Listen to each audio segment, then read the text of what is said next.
আমরা regular meeting করছি। আজকে এসে কম ছিল। প্রথম হলো সয়াবিন তেল আমদানির ব্যাপারে, এটা একটা আমি আগেই বলছি যে অত্যাবশ্যকীয় পণ্যগুলো আমরা রীতিমতো আমরা আমদানি করতে থাকবো।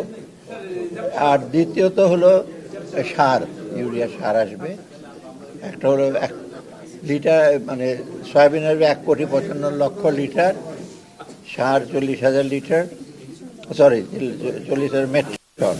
পে স্কেলটা পে কমিশনটাতে কাজ করছে, তারা একেবারেই একদম থামে নাই, তারা নিরবিচ্ছিন্নভাবে কাজ করছেন। তারা বলছেন, আমাদের সাথে যোগাযোগ করেছেন, কি করছেন না করছেন সেটা আমাদের ব্যাপার না। কমিশনের রিপোর্টটা আমি আশা করছি যে যদি পে কমিশনের বিষয়ে কালকে পরশু কথা হবে। এটা 21 জন মেম্বার, তারা সব কিছু বিচার বিবেচনা করে সেটার সাথে সাথে আবার ইস্যুটা আসবে। যারা কি জানে বলে জুডিশিয়ারি রিপোর্টটা আলাদা, আবার ডিফেন্সের জন্য একটা সাব কমিটি তারা আসে, ওটা 3টাকে ইস্যু করে আমাদেরকে সরকার কাছে জানে যে ভেনেজুয়েলা ইন্ডিপেন্ডেন্ট অফ ভেনেজুয়েলা তো একটা হঠাৎ করে একটা ওয়ান অফ একটা জিনিস আসছে, আমেরিকা কীভাবে ডিল করে, অন্যরা আবার রেট।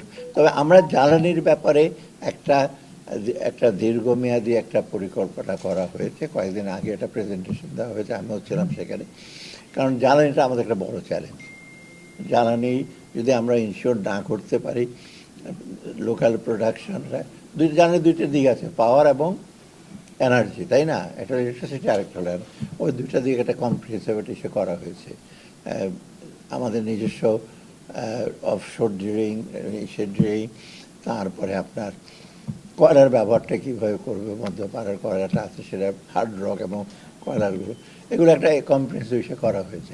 আপনারা দেখছেন না যে কোনো কিছু হয়েছে, দেখতে চাচ্ছেন না, বা যারা দেখে তা আবার সাহস করে বলতে পারছেন না।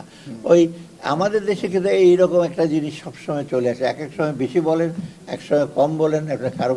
অতএব কিছু কিছু যে কাজ হয় নাই, একেবারে যে সব হয়ে গেছে আমি বলে যে 100-র মধ্যে 100 পেয়ে গেছি, সেটা তো না। ডেফিনেটলি কিছু কিছু আমাদের এক্সপেকটেশন ছিল করতে পারবো, লিমিটেশন ছিল করতে পারে না। তার মধ্যে অনেক রকম নিয়ম আছে, কোঅপারেশন আছে, কোঅর্ডিনেশন আছে, সরকারি কর্মচারী এসে আছে, দক্ষ লোকের এসে আছে, নিষ্ঠা, এগুলো আছে। তো এগুলি ছাড়া আমরা পরিকল্পনা করলাম বা আমরা ইচ্ছা করলেও করে ফেলবো, সম্ভব না। ওরা কি কনটেক্সটে বলছে আমি জানি না। বাংলাদেশ ওদের বরং বাংলাদেশের দিকে তাকিয়ে আছে, যেমন SDGI আমরা গ্র্যাজুয়েশন করবো, সবাই বলছে যে আমার ইউএন বলছে তোমার বাংলাদেশে তাকে আছে, তোমরা যে হ্যাঁ বলো, অন্য এই দেশগুলি সব হ্যাঁ বলবে।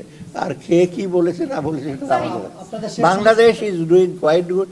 হয়তো মাঝে মাঝে স্ন্যাক থাকবে, পলিটিক্যালি সে ডাইমেনশন, ইকোনমিক থাকবে। একেবারে সরল রেখায় কোনো দেশ জিনিস চলে না, সরল রেখায় দেশও উন্নতি হয় না।